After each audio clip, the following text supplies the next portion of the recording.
அனைவருக்கும் வணக்கம். 12ஆம் வகுப்பு 2025 இரண்டாம் இடைப்பருவத் தேர்வுக்கு கண்டிப்பாக படிக்க வேண்டிய முக்கியமான வினாக்களை எல்லாம் இந்த பதிவில் பார்க்க இருக்கிறோம். இதற்கான பாடத்திட்டம் 4 மற்றும் 5வது இயல் கொடுக்கப்பட்டுள்ளது. 4வது இயலில் இருக்கக்கூடிய 2 மதிப்பெண் வினாக்களை முதல்ல பார்க்கலாம். மாதவியின் நாட்டிய அரங்கில் ஒலித்த இசைக்கருவிகள் யாவை? சிலப்பதிகாரத்திற்கு வழங்கும் வேறு பெயர்களை குறிப்பிடுக. காற்றின் தீராத பக்கங்களில் எது எதனை எழுதிச் சென்றது? ரொம்ப எளிமையான கேள்வி. அடுத்து, அக்கால கல்வி முறையில் மனன பயிற்சிக்கு உதவிய நூல்களை எழுதுக. அடுத்து 4 மதிப்பெண் வினாக்களை பார்க்கலாம்.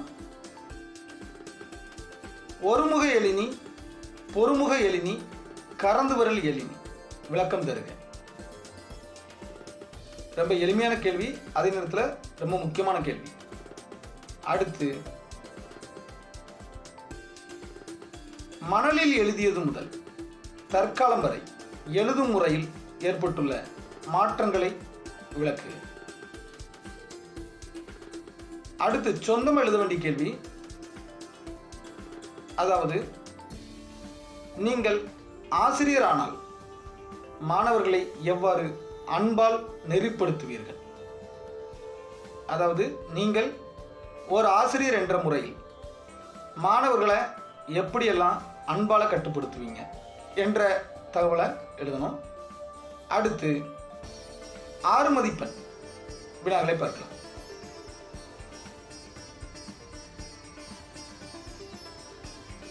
நாட்டிய அரங்கின் அமைப்பு குறித்து சிலப்பதிகாரம் கூறுவனவற்றை தொகுத்து எழுதுக. ரொம்ப முக்கியமான கேள்வி. அடுத்து, பண்டை காலத்தில் நடைபெற்ற ஆசிரியர் மாணவரிடையே நடைபெற்ற கற்றல் கற்பித்தல் நிகழ்வுகளை விளக்கி எழுதுக.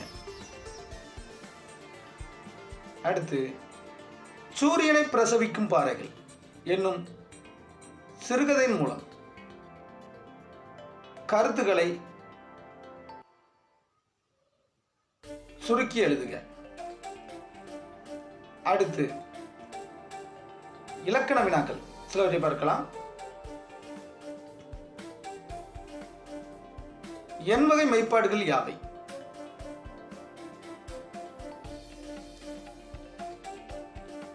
மருட்கை என்னும் மெய்ப்பாடு தோன்றும் நிலைக்களங்கள் யாவை? அடுத்து, திருக்குறள் பகுதி. உருவு கண்டு எல்லாமே வேண்டும், உருள் பெருந்தேர்க்கு அச்சாணி அன்னார் உடைத்து. குறப்பவில் உவமையை பொருளுடன் பொருத்துக. அடுத்து, அஞ்சக்கூடியதும் அஞ்சத்தகாதன குறித்து குறள் கூறுவன யாவை? அடுத்து வரக்கூடிய கேள்விகள் எல்லாமே எளிமையான கேள்விகள், விடை எழுதுவது எளிது. அதாவது, நஞ்சுண்பவர் என்று வள்ளுவர் யாரை இடித்துரைக்கிறார்? நஞ்சுண்பவர் என்று வள்ளுவர் கள்ளுண்பவரை இடித்துரைக்கிறார். அவ்வளவுதான். அடுத்து, பகைவர்களால் அழிக்க முடியாத அரண் எது? பகைவர்களால் அழிக்க முடியாத அரண் அறிவு ஆகும். அவ்வளவுதான். அடுத்து,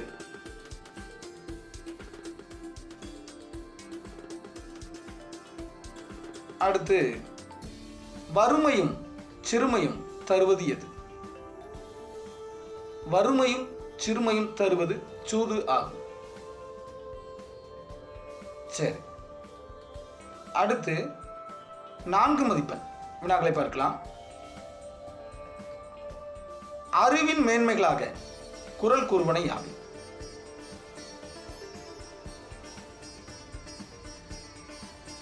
வாளையும் பாம்பையும் எவ்வகை பகைக்கு வள்ளுவர் சான்றாக காட்டுகிறார்? அடுத்து சூதும் கல்லும் கேடு தரும், குறள் வழி விளக்குக. அடுத்து அணிகள், 4 அணிகள் கொடுக்கப்பட்டுள்ளன. உவமை அணி, தொழில் உவமை அணி, எடுத்துக்காட்டு உவமை அணி, சொற்பொருள் பின்வரும் நிலை அணி. இதுல தொழில் உவமை அணியும் எடுத்துக்காட்டு உவமை அணியும் கேள்விகள் பகுதியில் கொடுக்கப்பட்டிருக்குது. ஆனாலும் உவமை அணி இதற்கு முன்பு அதிக முறை கேட்கப்பட்ட முக்கியமான கேள்வி.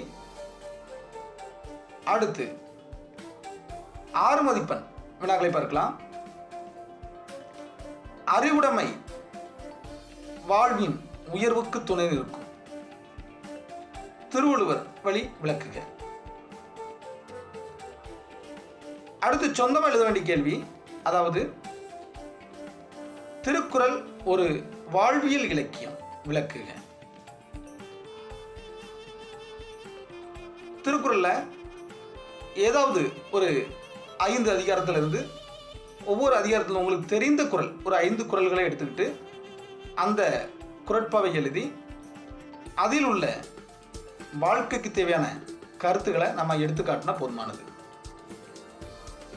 எடுத்துக்காட்டி திருக்குறள் ஒரு வாழ்வியல் இலக்கியம் அப்படிங்கிறத நீங்கள் நிரூபித்து காட்டணும். அடுத்து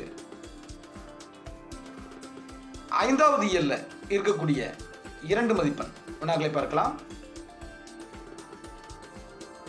பின்னணி இசை படத்தின் காட்சி அமைப்புக்கு உயிரூட்டும், சான்று தருக.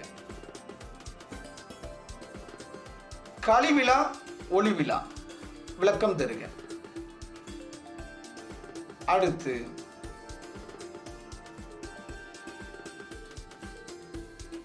மருத்துவத்தில் மருந்துடன் அன்பும் நம்பிக்கையும் ஆற்றும் பங்கினை எழுதுக.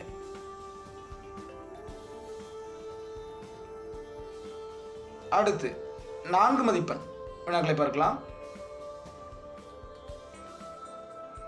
திரைப்படத்தில் காட்சியின் ஆற்றல்கள் எடுத்துக்காட்டுடன் விளக்குக.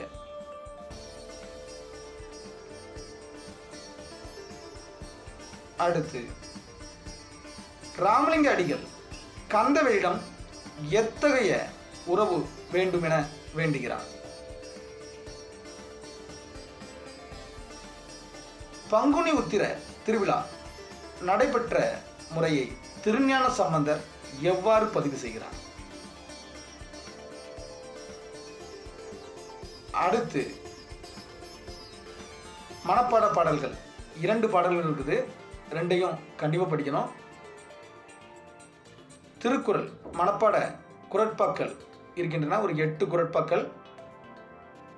இது போக நயம் பாராட்டுக கேட்டாலும் கேட்கலாம், ஒரு முறை பார்த்துக்கொள்ளணும்.